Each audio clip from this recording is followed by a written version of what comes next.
package গাড়ীখন ইফালৰ পৰাই আহিব না ইফালৰ পৰাই আহিব মই ৰখি ৰখি আমনি লাগি গৈছে ৰাতিপুৱাৰ পৰা এনেকৈ টেংকি লৈ লৈ ৰখি ৰখি শেষ হৈ গ'ল মোৰ ইফালে চিম নাই ইফালে চাম নাই ইফালে চাম নাই হৈছে এইফালে ঘৰ ফালে চাম নাই চবফালে চাব লগা হৈছে এই টেংকিটোৰ কাৰণে যে মাথা তলত ডবল ভোজা লাগিছে না কাম হয় না ঘৰৰ খোৱা বোৱাই হয় না একোৱেই নোহোৱা হৈ গৈছে ঘৰখনত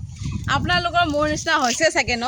এতিয়া চিন্তা নকৰিব মই তাৰ উপায়টো কৈ দিওঁ কি কৰিব লাগে জানে এতিয়া বুধবাৰ শুকুৰবাৰ আৰু দেওবাৰ দিনতহে গেছ আহে আমাৰ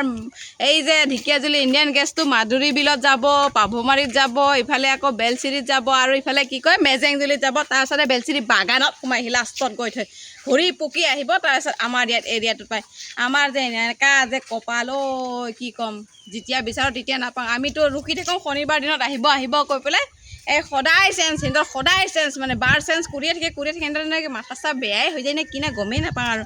আৰু এতিয়া চেঞ্জ কৰিলেই নহয় এতিয়া বোলে বুধবাৰ শুকুৰবাৰ দেওবাৰ দিনতহে বোলে এতিয়া আকৌ গেছৰ টেংকিৰ গাড়ী আহিব